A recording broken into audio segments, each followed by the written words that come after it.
Today is June 7th, 2007.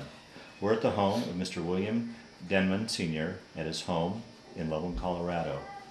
My name is Brad Hoops. I'm the interviewer for the Northern Colorado Veterans History Project. Welcome, Mr. Denman, and I want to thank you for participating in this project today. Let's start out, if we could, if you could tell us a little bit about your background, when and where you were born, a little bit about your family. I was born in Denver, October 16, 1939, and went to school. My last school was Mullen High School in Fort Logan, and from there I was working for Safeway, and then I went to King Soopers, and then I went into the service.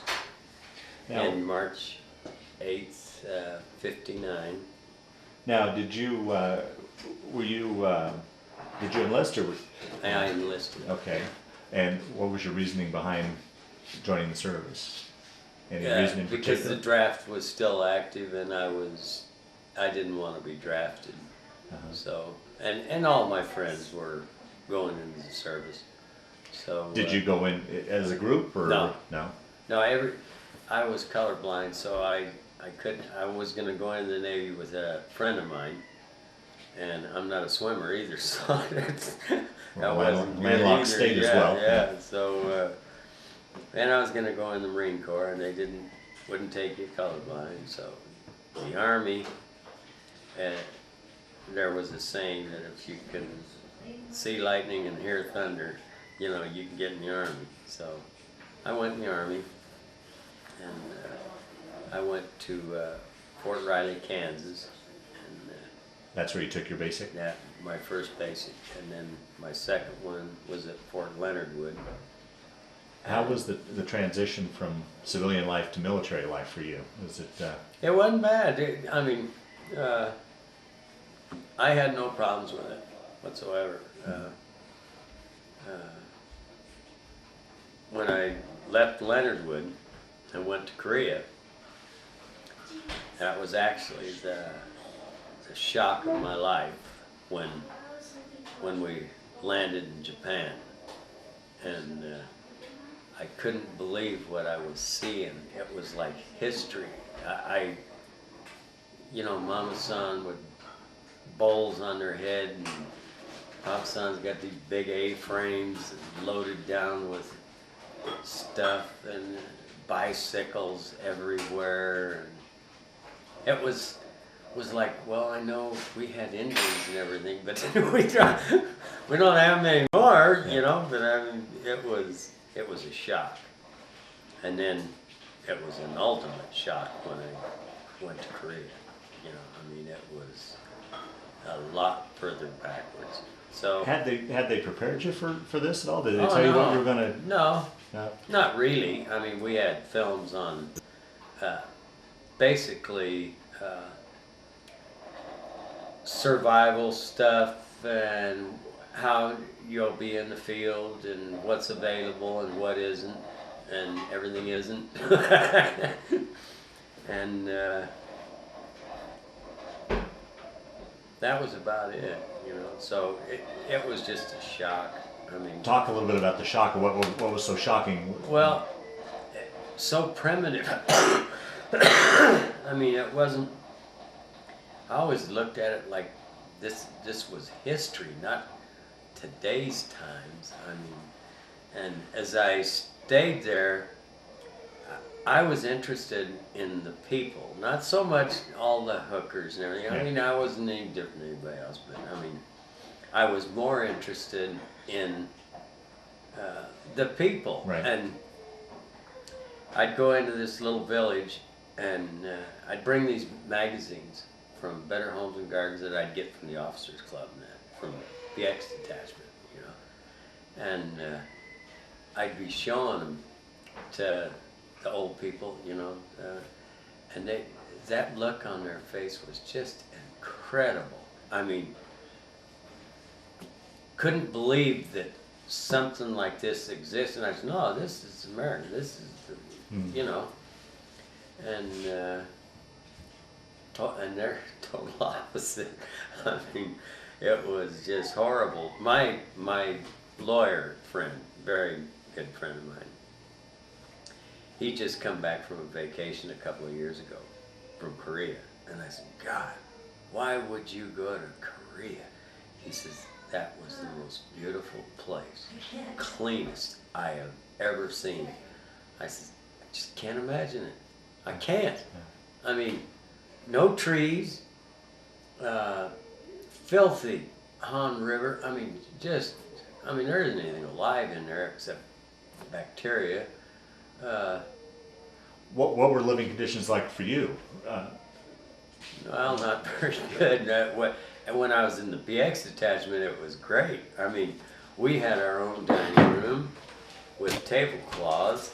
We had a houseboy that did our bed and shined our shoes, and you know, I think it cost us like $2 a month each, you know, and of course after that experience there, and I was transferred to 40th Armor, then it was another flip-flop, you know. We're in a terrible barracks with, you had to have these nets over your bed, you know, because you couldn't sleep at night because of the mosquitoes. And I mean, those mosquitoes there are as big as our bees.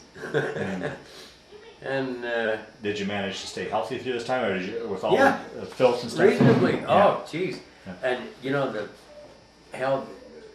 I remembered that if you wanted to have a nice shower on a particular day, it had to be Saturday morning at 4:30. You know, so you'd be some of the first ones there. You know, because you didn't have hot water in that. I mean, it was gone in a flash. So Saturday mornings were nice. You can go there and take a nice shower, you know, it's warm. But no, the living conditions were not very good there. But that was expected because it was, I remember them talking about if anything should happen on the DMZ, that every one of those buildings, our buildings, barracks and all, were set for explosions, you know, that the whole thing would be destroyed, you know, if there was any confrontation on the DMZ. And that was scary to think, where in the hell is it? You know? How was that? I mean, how did you deal with that stress, knowing that, you know, a mile or two down the border was the enemy, and at any time something like that could happen? Well, when you go, we had guard duty and maybe once a month up there. So I was on guard duty maybe 4 times that I was up there.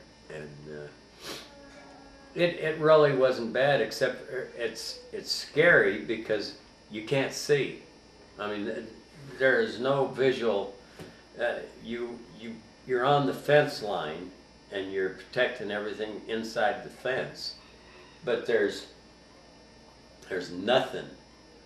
And if you do hear something, you know, you can't have flashlights, you can't have anything like that. Mm-hmm. So there's a light about, I'd say 1,000 yards apart, you know, about. So you can see from this light to the next light, but when you're in between I mean, it's nothing till you get there, you know what I mean? And it probably, after the first month, got somewhat comfortable. It was, I mean, you just live with it somehow. I mean, it wasn't a big deal anymore, you know? But, boy, I'll tell you, being homesick, that's a killer when you're there. You know, I mean, right. It's like there's no end. You're looking at, well, I got 6 more months of this crap, you know. And then you go out in the field. When you talk about homesick, you're talking homesick about just conditions in America, or missing your family? Conditions, conditions and people. Yeah. You know, although I made some real good friends with some Korean people. We had a guy that was teaching karate, and super nice guy. I mean, he couldn't speak English, but I mean, you could tell he was so genuine, such a nice guy, and I got involved in that. I did that for, I don't know, 4 or 5 months, whatever it was, but as those people, the Korean people, the South Korean people, never had a problem with them. They were the nicest, weren't mean, nothing like that. They were very good. Do you think they appreciated Oh, you hell being yes. American being Oh, there? totally, Yeah. yeah. And even when we got our R&R, went to Japan, the Japanese people were just incredible. I mean, they couldn't do enough for you. In fact, I got, in another album I did of Japan. So one's Korea and one's Japan. And I tease the guys about it because there's a lot of them go to Japan business, you know, stuff like that. And they're talking about, geez, a Big Mac's $15, you know? And I got to show you a menu I got. I stayed at the Gaojo Inn in Tokyo when I was on R&R. And in my room, you could have room service. So I ordered ribeye steak, 2 eggs, hash browns, orange juice, coffee. Nice meal, 85 cents. 85 cents. And I said, you know, of course I was only getting, I think I got $87 a month when I was in Korea. And then it went up after I made PSC and on, but you could live like a king, you know? I mean, it was just terrific. And the people were so good to you, you know? I wanted to go downtown, so I get on the train, and some of the other GIs that have been there say, you just get on the train and get off it on the Ginza. So, okay, so you get on the train. They're all Japanese people. Nobody speaks English. And I'm trying to say, Ginza, the Ginza. And this, people want to help you. They want to help you. And this guy jumps up, and he doesn't understand English, but he knows just a little bit, you know? So I says, well, Ginza, you know, fun, you know, happy time. And he was real good, and he says, wait. And I, you know, so I'm standing there, and he's, oh, now you go. But, I mean, they tried so hard to be, to communicate with you and be nice. Never, in all the time there, and I went back and forth there quite a bit. How often would you get an R&R? Well, I only had an R&R, I think that was every 6 months or so. But with the PX detachment, see, we shipped stuff to the PXs in Yokohama and Fusa and Tokyo. So got to go once in a while for that kind of stuff. Okay. You know, but that was the good job. Yeah, let's back up. Your first assignment in Korea was in the PX. detachment. Talk a little bit about that and how you got into that. And Oh, I don't even know how I got into it. I just got picked, and I don't know, my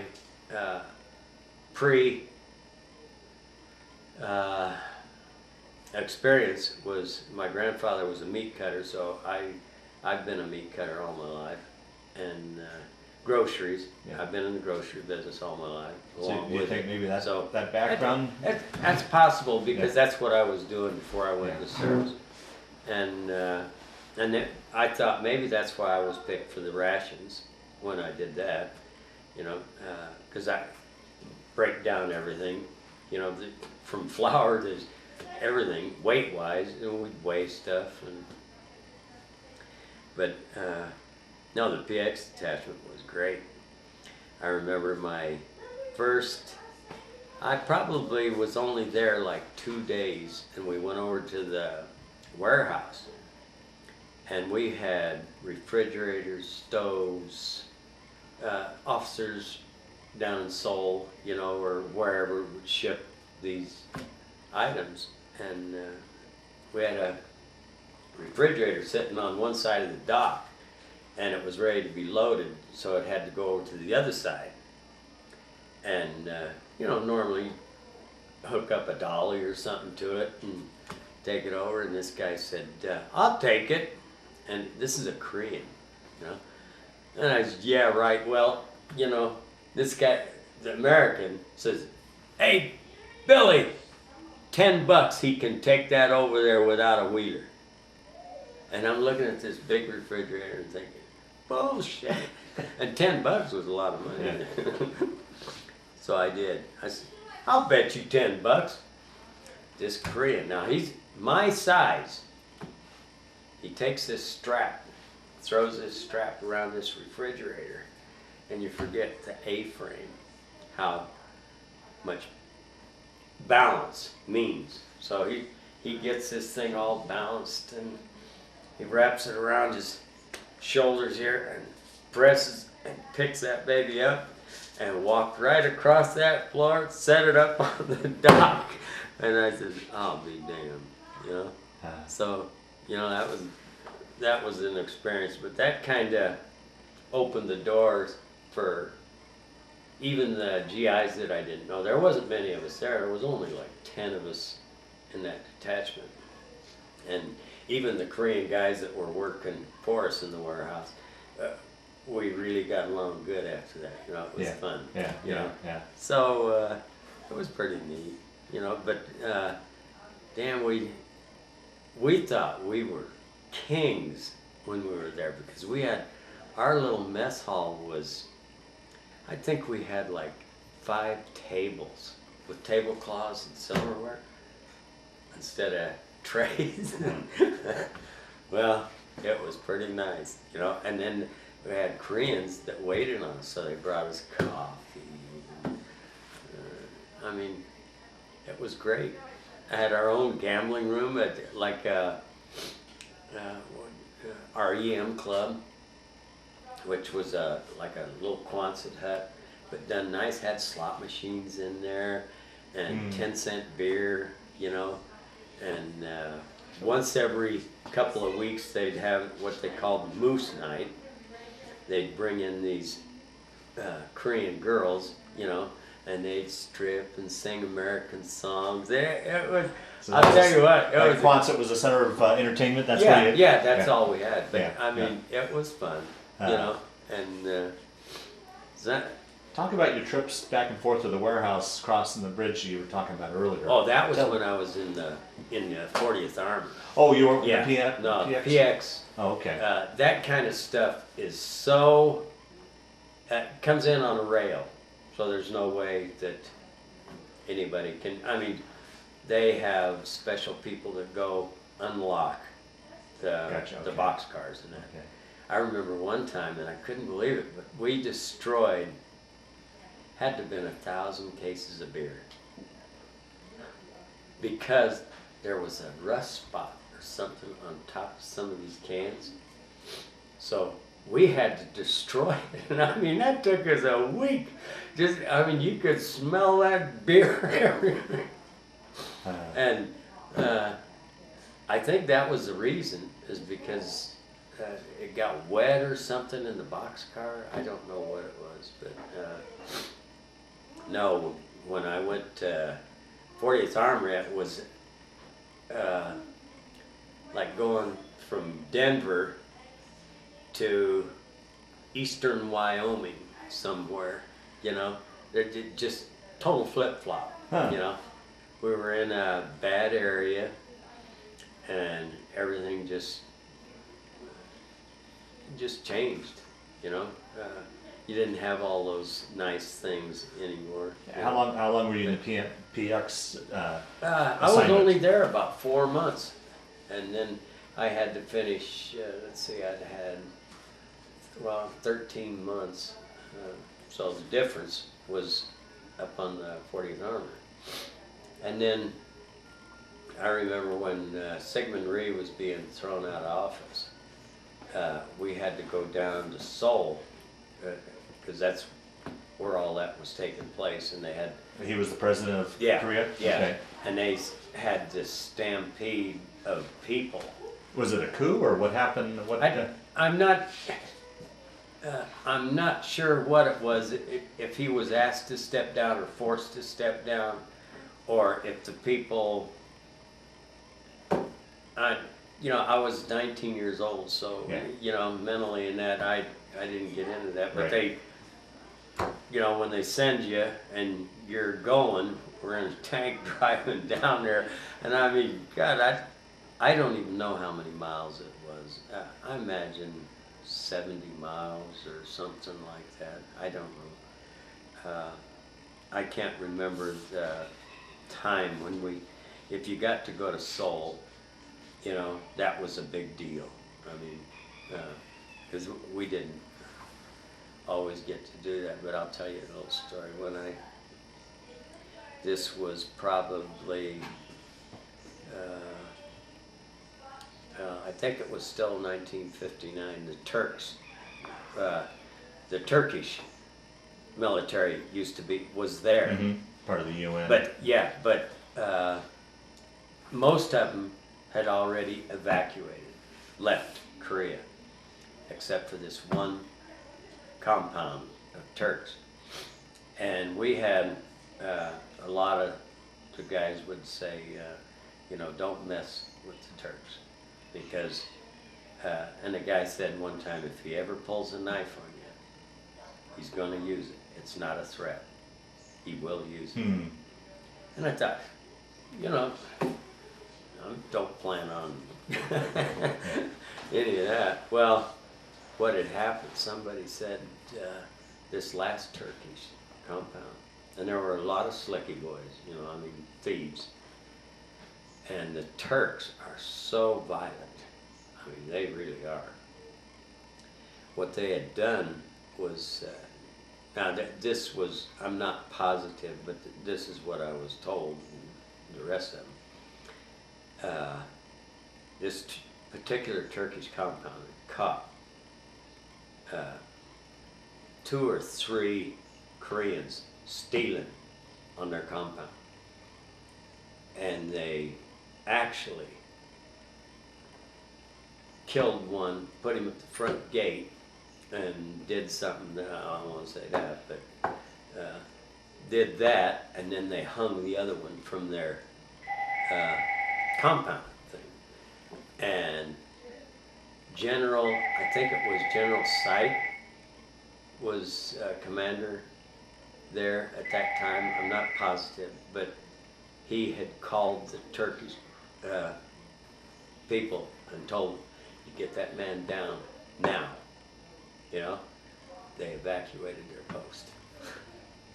They wouldn't do it. Wow. That's it. Say, you want it down, you come and get him. And that was the last of the Turks. And I had seen a couple of them when we were in Seoul. With any of them? Oh no, they were nice. I mean, didn't have any problems. Yeah. And I think that was my first drunk. We had a guy that was leaving Korea, and I had a lot of time left. So we used to call them short timers, and that and he was going home. So he was celebrating. So we're all sitting around this table, and we got bottles of champagne. I'd never drank champagne. I mean, I drank beer and whiskey, man. We're drinking this champagne. Oh, God. We got so stinking drunk that somebody put us on the bus to go back, And I couldn't stand it. I had to get off the bus and get some water, Oh, I was stone drunk. I mean, it just kept on. The next morning, the same thing. It just felt like my mouth was full of cotton or something. I had to have that water. Oh, I got as drunk again, and I almost got court-martialed. Oh, is that right? Of us. Yeah, because we were plastered, Yeah, that was funny. But, guys, How did you go from the PX to the 40s? Was it PX up on DMZ as well? No, or- the PX detachment was, I don't know if that's, oh, it's gotta be south. It's like south of Weejamboo. You know, it's not too far from Seoul. And then 40th Armor's right on the DMZ. Yeah. And I can't remember that it was Ascom or Tejani, one of those towns right outside the DMZ. And they're not really towns. Yeah. I mean, just, you know, you'd almost have to see it to know where they get this name, Tejani and Weejamboo and all that. It's not like our towns, like a town has at least, I don't know, 1,000 people or so. No, there's, you know, not even 100 people, you know. But it was very interesting, you know. But, yeah, I remember when I was leaving, I got down to 4 or 5 days, and you like to rub it into all the guys that got 7, 8 months left, you know. So took my boots and had them all spit shined, you know. And I took my helmet and put my helmet on top of my boots. And I did take a picture. I don't know where the hell that went, but I said, "This is a short timer." So it's all about this high. Yeah. Yeah. And I'll tell you, that was the greatest feeling to leave there, though.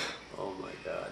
Yeah, before we leave there, though, let's back up and talk about your experience with the 40th and being up in the DMZ and what it was like and what you did and such. Talk a little bit about that time. I run the rations with Clayton Spittler, and the guy in Greeley that we wound up being good friends. That was just by chance that he was from Colorado, you know, and we hit it off really well. So we both ran the trucks, and it was pretty interesting. They told us, you know, what to be prepared for and so all the tools and everything, you know, we empty out all the toolboxes and everything, and can't have anything in the truck, but we had one guy in the back and one in the front, and we'd go on our way down to Weejamboo. That's where the railhead was,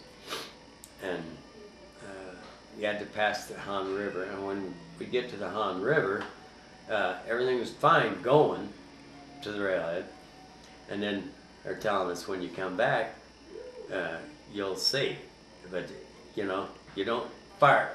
Everything we had were blanks in all our weapons, were all blanks, and so we're going down there, and we get all loaded up, and we're coming back. And I remember our first trip, you know, I think Clayton was ahead of me, you know, and I was right behind him.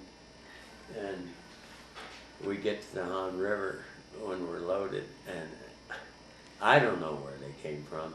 Shit, you couldn't see anybody, and they had to have been underwater or something. And these guys are jumping that truck, and they're opening toolboxes, and they're trying to get in the back, and they're just knocking them off like flies, you know. And we'd get back, and we'd laugh about it for a half hour or so, and we'd break down everything, load the trucks, and go to. And I remember we had one mess sergeant. He was just, he always called me Grasshopper, and he was always making us something special. Nice big cherry pie or something like that, because he wanted extra sugar, some extra cherries. Come on, some extra flour. And I mean, he was so good to us. Yeah. You know, so if we broke stuff down, and there's 5 or 6 pounds of flour that you could divide it up between every one of them. Now we give them to Charlie. And Yeah, he always made us something good. And I mean, the guys had A, B, C. I don't think we had a D company. Maybe we did. I can't remember. But he was Charlie Company. You know, so all his guys, they, you know, when you get together at the M Club and everything, you're drinking beer and everything, well, they got the best food. Charlie Company's got the best food. And it's because this guy really liked cooking, I guess, you know, and he had good chefs and mess hall stuff. And because, boy, he made good stuff. Boy, Clayton and I, we'd go back and we'd have to hide those cherry pie, you know. And yeah, that was pretty good, you know. The only bad times was when we hit the field and that, you know, and had to go to Seoul for Sigmund Rhee, and then we had another blackout situation where something happened on the DMZ, and it was one of those things where, you know, try to keep everything mellow and that nobody jumps, you know. So that's why we always had, everything was blanks, except for the tanks. You know, we had full basic loads on those tanks. But if you're on reconnaissance or anything like that, there's no live ammo. What would you do if you came under attack? It's called a police action. It's like when we went to Seoul, all the live rounds are removed. So they're throwing bottle bombs and stuff, tanks are on fire, and then all the 3/4, the Humvees, everything is, you know, and they just throw things at you, and there's nothing you can do. I mean, you can't do anything. I mean, if you did shoot at them, they're all blanks anyway. Yeah. You know, and you're not going to scare them. There's no way in hell. You know, you don't scare them. Did you feel threatened like when you were down in Seoul? Oh, that time? yeah, you do. You feel threatened because you don't have anything. Of course, when you're in a tank, you're fine. Yeah. I mean, there's no way in. Yeah. You know, but it's just the idea that this is bull. You know, that's why. Well, like in Iraq now, see, I don't think that's the case. I mean, everything's live, everything. I can't imagine somebody having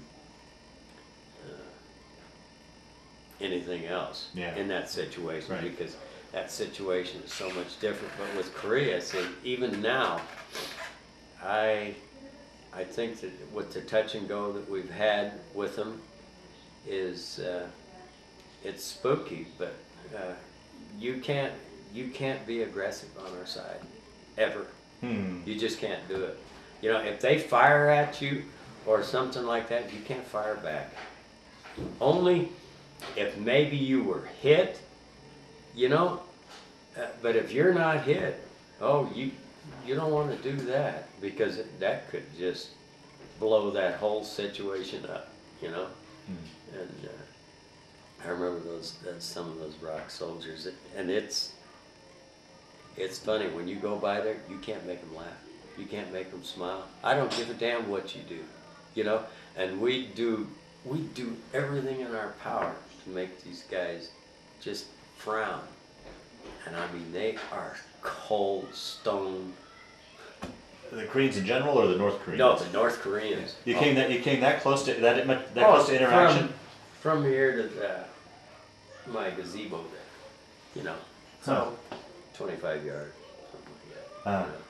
And that's as close as you get, because they got their bunkers sitting there, you know, and they have them further back too. I mean, just like we do. Right. But they stand there 24 hours a day. And there's like 2 on each one of those. And they don't communicate with each other. I mean, even if you understand a little Korean and you say something, they don't pay no attention to you. It's like they don't hear you at all. And you could call them every name in the book. It don't matter. In fact, somebody told me one time that if they did frown or say something, they'd be executed. Wow. And I said, well, you know, those North Koreans, they are incredible. I don't know how all those people outside the main complex of North Korea, where they show their million-man army and their nice buildings and everything else, and outside of that, they're worse than peasants. I mean, it's... And then you see South Korea, I mean, like my attorney said, I can hardly believe that, but at the same time, how could you live on this side like a peasant and see these people furbish? And I mean, they're living good, they're driving cars, they're living in houses, you know, and here you are still. And that's hard to believe that there are still people who live that way. I mean, Ethiopia and everything, they all do that. Yeah. And But it was pretty primitive though when you were there. Oh yeah. On the south. Oh, the south totally. End of it. Yeah. I've never seen the South Korea that he's talking about, but he said, you wouldn't believe it, the highways, that it is so clean, and the trees and the grass. And I'm thinking, trees, grass. No. Well, now, you spoke earlier before we got on the interview on tape about an incident while you were there that sticks with you to this day. Can you talk about that? Oh, yeah. Well, I was on guard duty, and I'd only been there, a couple of weeks maybe. And so the guard duty usually is the new guys, you know, give it to them. So I suppose that's how I got it. But when I was on guard duty, I was walking my post, and you have to report anything that's out of the ordinary. Anybody entering or any kind of commotion or anything like that. So when I'm walking my post, I can hear all this commotion, you know, and then I see the fire. They got a fire going, and it was close to the Han River, right off the river, and it was a bunch of rock soldiers, and I didn't know who rock soldiers were at the time. So, ROC is Republic of Korea? Yeah, that must have been there. It was the Korean military. Okay. Because we had Katusas, which were voluntary Army, U.S. Army. So I don't know how that worked, but they got paid a little to, you know, work with us, and they learned the language and all that. Mm-hmm. So I'm walking the post, and I hear this blast, and well, nothing's really changed except I felt something hit me, you know, wet. And it was so minute that I didn't think that much of it. Well, I'm finally approaching the light, and I wiped my hand, and it streaked a little bit. What the? So as I get up there, and all this commotion's going on over here, I was going to check it. So I go over to check it, and here's this guy laying there, this blew, stuck that rifle right under his chin somehow and blew the top of his head off. And he's gurgling.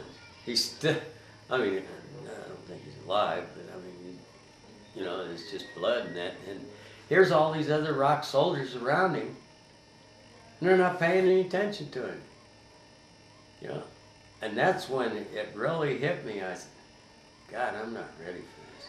You know, this is unbelievable. So I got to report to the CQ. So I go over and I go to the CQ and I tell him what had happened, and they were these soldiers, and he tells me, those are the rock soldiers, don't worry about it. Go back to your post. And I mean, nothing written down. And you think, Jesus criminy, you know, I mean, their own people don't even give a damn. you know? So after that night, things kind of changed. I was telling some of the other guys in the barracks, I said, hell, that's not that. They do that all the time. And I was, Jesus. Man, I ain't gonna like this at all. This is worse than television. Yeah, it was a lot different. Did you ever, while you were over there, question why we were there? I mean, like today, where people are questioning why we're in Iraq or in Vietnam. Did you ever be in country there, and particularly that experience was? Did you ever wonder what the hell we're even doing here then? Well, yeah. I mean, I had no idea why we're there. In fact, there's a lot of that stuff that it was years later before I got a real understanding of where I was and what was going on. I mean, when you're 19, 20 years old, your pecker gets hard, and that's all you get down your beer, and sure. your hat, and it's all there. And boy, this is like a little piece of heaven. So when you're that old, you don't really understand anything. Yeah. So when I come back and I get married and I got a family and everything, and then things come to you, and I said, all those girls are not whores. They're not whores. You know what? There's no place for them to go to work. There's no money. There's no jobs. There isn't a grocery store. There isn't a place that they eat off the land. Root, kimchi, roots, they bury eggs so that they rot or some damn thing, and then they eat. And I mean, you don't understand till you get to a point of where you can rationalize survival. Yeah. That's all it was. Those people were just trying to survive, So, I've never once gone back and said, they're just nothing but a bunch of whores. Yeah. No, they're not. What would you do if it came here? And that's the whole thing. People don't understand here. They're so damn spoiled with everything. Yeah. They have no idea what it's like for some of those people to live. And then why we're there? Yeah.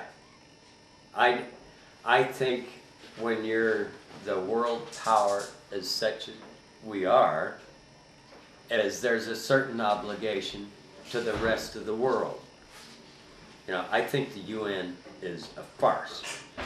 It's not, if it were governed properly and everybody was honest with the whole planet, we wouldn't have Saddams and Gaddafis. We wouldn't have those guys, because we wouldn't allow it. Yeah. You could shut them, in today's world, you could shut a country off in 24 hours. Yeah. But why don't they do it? Because if you shut off this one, the other guy picks it up and gets the, everything's monetary. Right. Yeah. And say, well, there's got to be a point to where you can't let a commander-in-chief of any type destroy its people, test like Saddam did, and he tested chemical weapons on his own people. Yeah.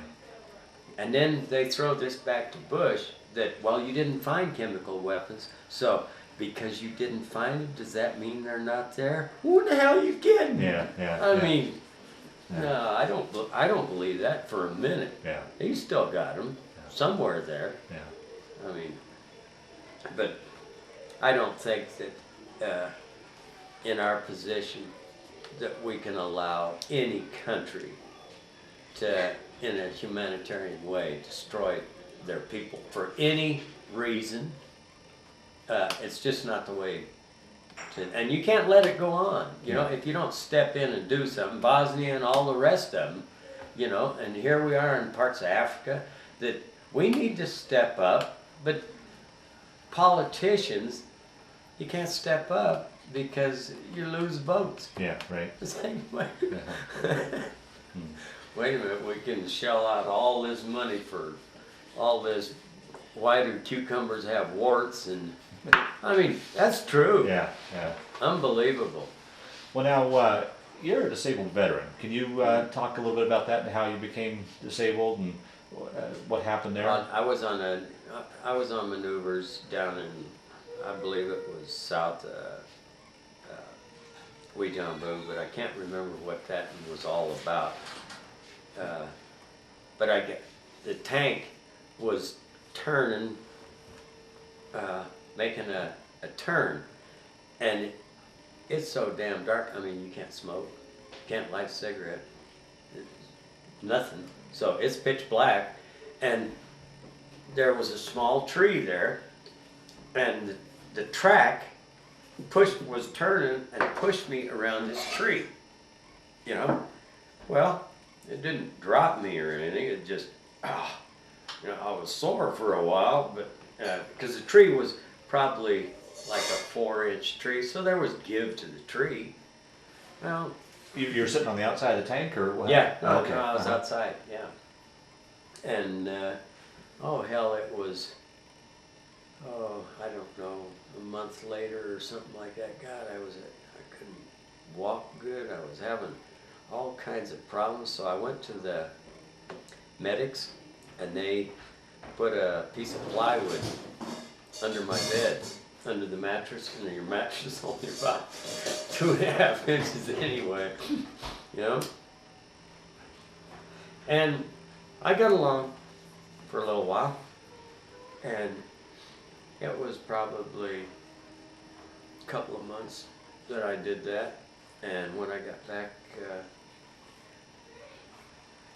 I don't remember. I was on leave. I come home on leave, and oh, I was having a hell of a time. I couldn't, you know, my girlfriend, you know, we'd go out, and God, I couldn't. When I'd drive, I couldn't get out of the goddamn car. And I said, Jesus Christ, you know. So I went to Fitzsimmons, and they did some X-rays and that. And he said, "Well, how long ago did you do this?" And I said, "Shit, I don't know. 4 or 5 months, I guess. I don't know." And he said, "Well, you ruptured these 3 of these discs in your back," and he said, "It's amazing you can walk." And I said, "Well, I've been hurting for a while, you know." So they did that surgery, and that lasted, well, I didn't want to take the discharge because I was worried, you know. Oh, what the hell? Were you still stationed over in Korea, or by No, the time no. Yeah. I was back here. Oh, then. okay. So I said, "Well, no, I don't want to take a discharge. You know, well, you'll get disability. I don't care.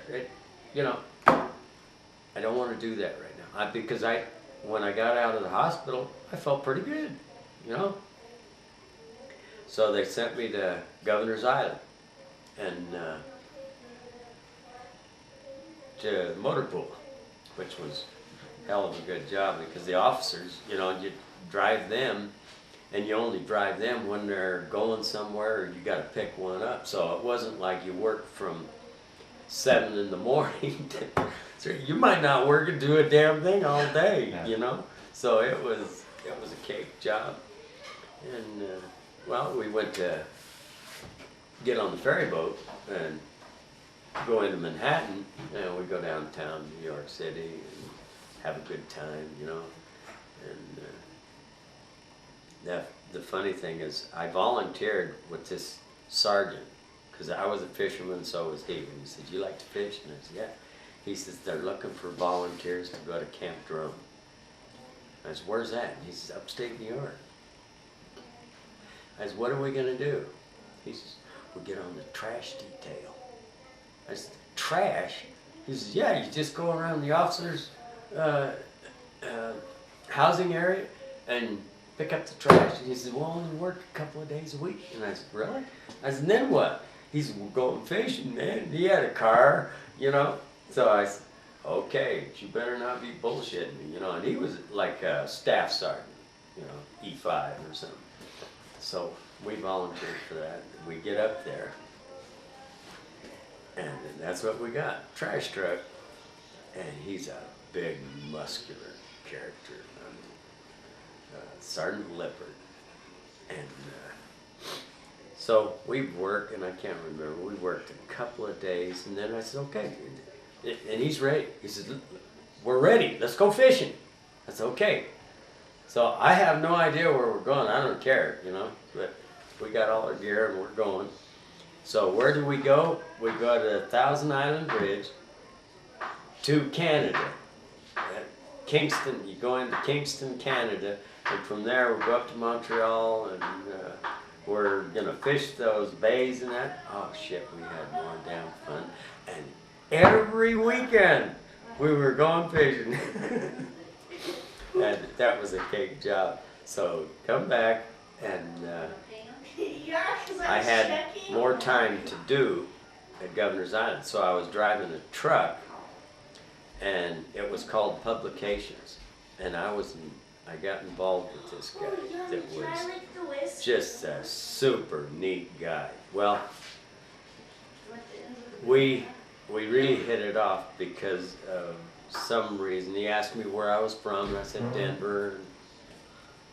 And, told him, you know, some of the guys, I said, well, I hung around with a lot of Italians, because he was Italian.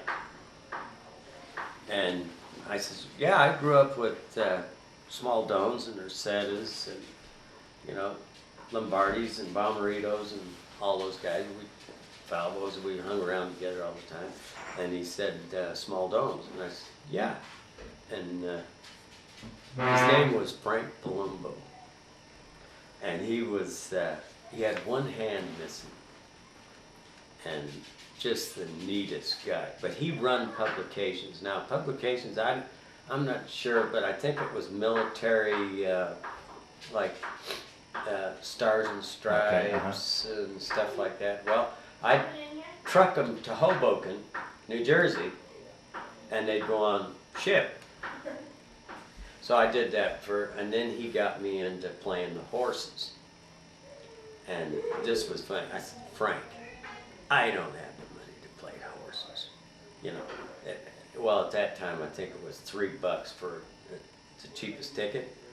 And he said, just this third race, he said, just bet it show. You make $1, you know. I said, okay. So here he is, and I'm watching him. I'm thinking, what the hell's he doing? He's over at this big damn window. I can't remember, $100 window or some damn thing. And he's got all these tickets coming. I was like, Jesus, crazy, you know? And he'd only bet 2 or 3 races. But you know, I found out what he did. He'd put a couple of $1,000 on this horse to show or place. And he'd win.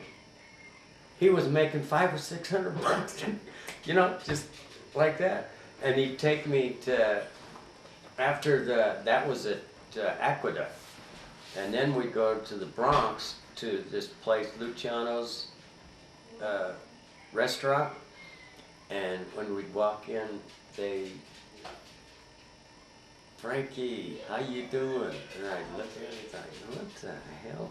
And these guys, you know what money looks like when you see, I mean, guys 50, 60 years old, manicured fingernails and hair's perfect, and Jesus Christ. We go in and they seat us down, bring us some wine and all this goodies and everything. Never paid a dime. He didn't either. I mean, we just walk out, you know? And I'd ask him, Frank, are these your relatives or what? No, it's okay. So when I'm leaving, I told Frank, I said, I'm clearing post, I'm going home. You know? He said, Billy, I want to tell you something. It ain't what it was when you left. I'll tell you that right now.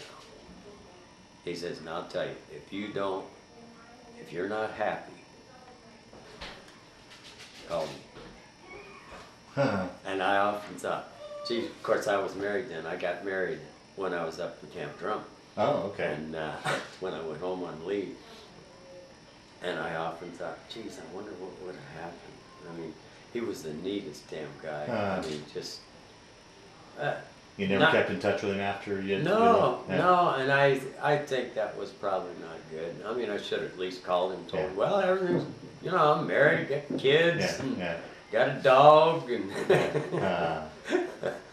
it was. So your last assignment then was in New York? Then? Yeah. Yeah. And when I got home, when I told you that I was home, I'll bet you it was less than a month. And I woke up one morning and I couldn't get out of the bed. I literally couldn't get out. And I was telling my wife, I said, something's wrong. I can't move. And VA came and got me. Hmm. And they did a surgery really quick. I mean, and then for like 10 years, I just had problems with my legs. Not so much my back, but my legs. And, you know, they just jump for no reason, and like sleeping, it was terrible. You know, my poor wife, you know, I wind up kicking her and everything else. But my legs were numb, and probably 8 or 10 years later, it started phasing out. Right to where my feet were always numb, you know, and I could feel it. It was just went right out and has never been back. And that's been 20 years ago, 25 years, I'll bet you. Never had another problem with it. Even now, you know, I don't have any of that, you know, so I just feel like the good Lord's either really blessed me or that guy was really good. But I'm really satisfied with my situation. I mean, things could have been a lot better, but it wasn't like it destroyed my life or something. Yeah, you know? So, how do you think, you were in from 59 to 62, that time period, how do you think that played into your life or affected your life for that period of time? How do you think that affected your life? Or did it even at all?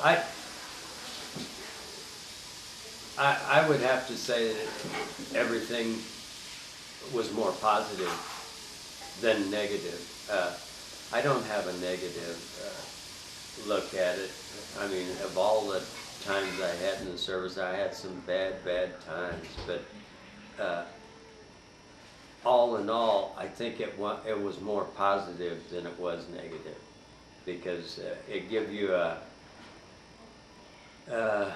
more positive outlook on life as far as, you know, appreciative, and people here that have never been out of this country just don't understand how fortunate they are. You know, if you're out of something, you go down to the store and you get some, you know. Well, that's not the way it is in a lot of places, you know.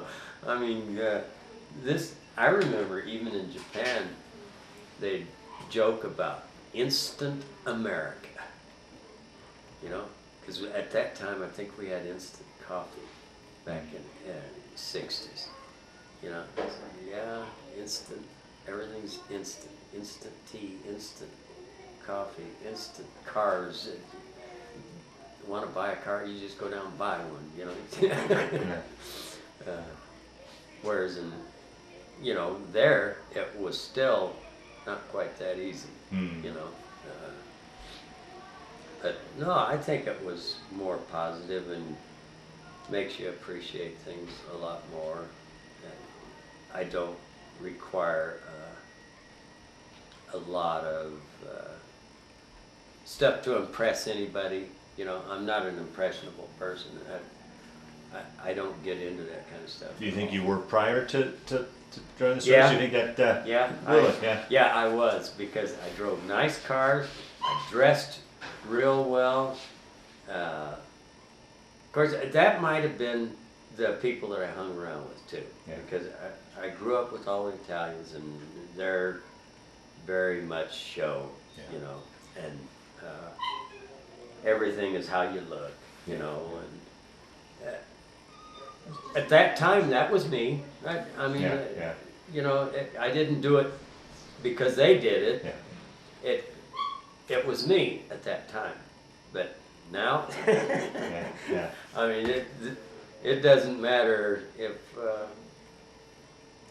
if I'm going out somewhere. I mean, I go to trips and that with friends of mine to Mexico, and we go to the tennis tournaments and stuff like that. And I enjoy it, but I don't do it to impress somebody or and buy special clothes or do anything special. Yeah. I'm just comfortable with where I'm at, you know. And How do you think your military experience shaped your thinking in the way of our military since then, the conflicts we've been in, Vietnam, the Middle East? Has that played into your train of thought at all? only because of the draft. I think that, in all honesty, I believe that the draft, there'd be some people would disagree, but in the draft, you got everybody. You didn't get volunteers. And a lot of times today, the volunteers are people who they don't have any direction to begin with. You know, they're, maybe they don't have a job, they don't have a career, they don't have the education, they don't have the drive. And those are the people that are in there as the majority. Yeah. I'm not talking about all of them. Yeah. Whereas when you take everyone from a certain group, from 18 to 22 years old, and you put all those people together, somehow they come together. Mm. You know, whereas like now, you could have somebody from well-off families in the military, and these guys aren't, and that is total conflict. Yeah. Constantly, you know. So I think that when we abolished the draft, we screwed it up. Hmm. You know, because the way I look at it is if you go in, you're drafted, and you're a misfit, being drafted, you're going to pay for it when you get there. Yeah. You know, so it's not like everybody gets along. I mean, you're always going to have those that are going to be problems. But in the military, they're not problems. They're ready. You're done. Yeah. You know. Yeah. So I just think that what we do today is massively costly for the way we do it, and it wouldn't have to be if we'd have kept it the way it was. Yeah. And the respect, you know, people don't have respect for anything anymore. We've let these little minority groups start running things, you know, just like taking the crucifix off the walls of the Capitol or whatever, and then God we trust, and say, well, it's okay if it's on your money, isn't it? You know, Yeah. that's okay. But no, they want to take that off too. Yeah. And this is a group of what, 2-3% of the population, and they actually have something to say about it. Yeah. I don't know, if you got 51%, I'd say, okay, maybe we're wrong. But you'll never get 51%, you know. But even in the schools, you know, the teachers, I feel sorry for teachers. You know, they're just professional babysitters. Yeah. That's all they are. You know, I tell some of the younger guys, I said, you know, when I went to school, if I acted up and I got slapped across the face or across the bottom and stuck in the corner and to make me wear that cone hat, I didn't come home and tell mom and dad. No, hell no. Because you know what? I probably get another one. You know? So, you know, now you can't touch a kid, you can't say anything to him.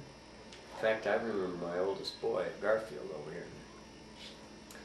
He was probably in the 3rd or 4th grade, and he'd come home and he said, yeah, teacher was gonna give Alex or something a whipping, and he stood up and said, you put a hand on me and my parents will sue you. And I looked at him and I said, well, I hope you don't think that fits. It don't fit here, you know. And I thought to myself, that's where it went to. Yeah, yeah. And it's with everything. Yeah. You know, I mean the workplace. And I was a manager for Lever Brothers, and you know the funny thing now it's the women getting this morality bullshit. You know, sexual harassment and crap like that. And you know the funny thing is there can be a gal there that's nice looking or whatever, and the right guy pats her on the ass, it's okay, it's okay. If it's the wrong guy, somebody's gonna pay. I said, you know, isn't that nice that you have that option? Yeah. You know, that it's fitting for this one, but not for this one. Yeah. You know what I mean? Yeah. I mean, not that it's right in either instance. It's just they have that choice. Right. And I know a woman that's done it to a few people, and it's profitable. Yeah. You know? But it's all those kind of things I think have deteriorated just the whole country. People don't look up and say, look, you know, our justice system, everything is so screwed up. Yeah, yeah. And it really is. And how can you change it? You can't. You got too many of these, what do they call them, the groups that fight this situation. And by golly, they win. You know? So. Well, we're getting to the tail end of this tape, so we'll wind down this interview. Is there anything that I didn't ask you, or stories that you left out you wanted to tell, or did you have any closing comments that you'd like to make before we close down the tape? No, I was just like all the rest of them, you know, 19 and 20 years old, and don't know a damn thing about life, and get in a situation where you even know less. But all in all, I'd still have to say it's a positive thing, you know.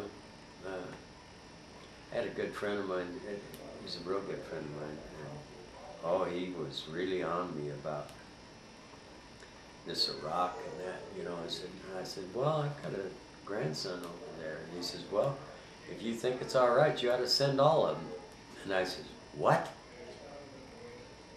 I says, you sit here every night counting your dollars? You know, you wouldn't be counting those dollars if those guys weren't there doing their job. You know, you have no idea. And it's, people say, well, we shouldn't be there. Well, let me tell you something. For what it costs today, it's costing a pile of dough. What do you think it's going to cost 20 years from now? Huh? So if it's not taken care of now, and we don't put a lid on it, it's going to be 10 times that. So it's not a good thing. It's not a good thing. Hell no. But some people say, well, it's not like a good war, like World War I, World War II. I said, where in the hell you get that idea that it's a good one? Yeah. You know, there's no such thing. You know, it's a situation, you know, and you have to act on it. Yeah. You know. Well, being in boots once yourself, how do you feel with your grandson over there? Do you worry about him? Certainly. Yeah. Certainly. I just hope that, you know, and I just tell him, don't be brave. Don't be too tough. Don't think you're invincible, because you're not. you know. I mean, that bullet's a lot faster than you ever dreamed of, you know. So, you know, don't be a hero either. Yeah. You know, just do your job, Yeah. you know. And he's only been in there, Ryan's been in there 5 months, you know, 5 or 6 months. Mm. And no problems. I mean, when he Good. calls, everything's okay, you know. And, in fact, he just called the other night. In fact, last night he was talking to his mother, and my daughter was over. And, no, and I'm proud of him for it. I said, you know, no, I'd rather you be home, you know, doing something else. But, you know, when you get home, you have no idea how much sunk in. Yeah. And how much you're going to appreciate what you do here. Uh, And I think that is a lot of it, extremely. It's like when I bought this house, and I was 23 years old, and I said, you know, this is amazing. Of course, I was very stingy with my money. And I worked for the Three Flags when I was in New York City, which was a little EM club. And I can't remember how much I made. I didn't make that much, but I saved every bit of it, you know. So when I got out of the service, I had a little over $1,000. And that was quite a bit of money, you know. And I remember when I got home, my wife wanted to buy a couch or something. I said, no, I'm not touching that money. No, I says, that's to buy a house, you know. In fact, when we lived in a motel in Berthoud, and I was looking for a house that had a little ground, you know, I wanted a little room, and this place come up, and I said, well, yeah, that's not, I think I'm going to try that. So I went to the bank, and I had no credit, nothing. I didn't have anything. So I told, it was Ben Gregg. I don't know if you know him or not, but he was president of First National back then. I told him, I said, Ben, I found a little house. I just got out of the service. I says, I saved $1,000 and I want to buy this house. He says, how much is it? And I said, $9,000. I says, well, I'll put the 1,000 down. He said, I'll tell you what I'll do. He said, I'll put you on a contract for a year. So, if you make all your payments and everything, we'll make the loan solid, you know, 10-year loan, that's okay. So, I did. And, God, Ben and I wound up being really good friends, you know. And it's incredible, and sometimes that I think about $9,000. Yeah. And you know what it's worth today. Oh, you it's bet. Yeah.